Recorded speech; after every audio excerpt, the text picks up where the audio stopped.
All right, so I've been seeing on social media more and more how people who are experts in one area think that by default this makes them an expert in every other area.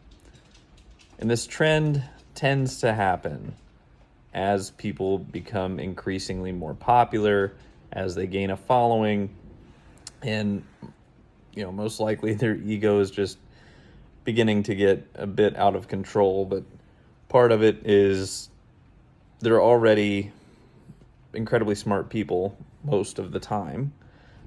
So they assume, well, because I learned this skill or I'm smart in this area, well, it can't be that hard to become proficient or to become an expert in this area.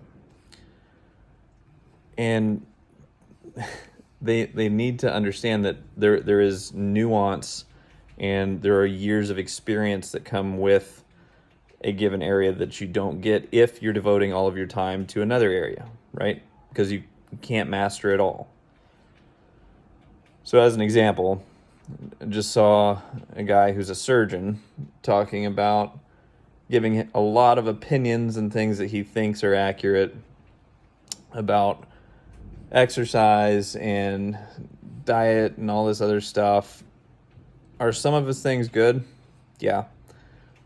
But some of it he's just frankly just wrong. He's just dead ass wrong. Like one of these things he's talking about coffee. He's talking about, is coffee good or bad for you? Well, part of it is most things outside of, illicit drugs are going to be just fine in moderation, right? Like this is stuff that we learn as kids, but we live in a society where people, especially in the US, where people just take things to extremes, and then of course anything taken to an extreme is most of the time not good.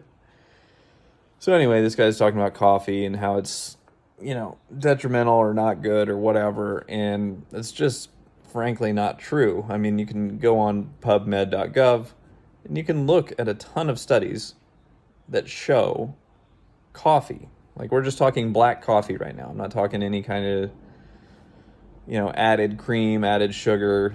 Yes, when you start introducing that kind of stuff, that's what makes it, no longer beneficial for consumption, right? But anyway, regular black coffee is great and hugely beneficial, unless you have some sort of underlying problem. It's been shown to reduce the likelihood of cancers, heart disease, Alzheimer's, Parkinson's, you name it. And it's very effective when it comes to strength training. It's very effective when it comes to endurance training.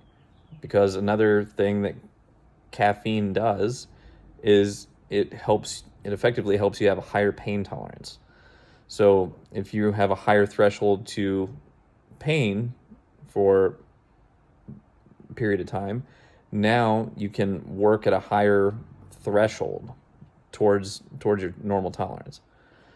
So anyway, it's just something to pay attention to and watch out for. And watch the big names. You'll start to see this stuff. I don't even need to mention them, but you'll see they start out and they typically have a breakthrough book or a podcast or something, and staying in their particular area of expertise, and they're great. And then they start to branch out and they start to talk about stuff they just are not as versed in because they've spent their entire life devoting their time to being an expert in their respective field. So just be careful who you're listening to, get a very well-rounded view of things, and you'll start to figure stuff out. But anyway, if you have questions, comment, or you can always shoot me an email, travis@dhpcoaching.net.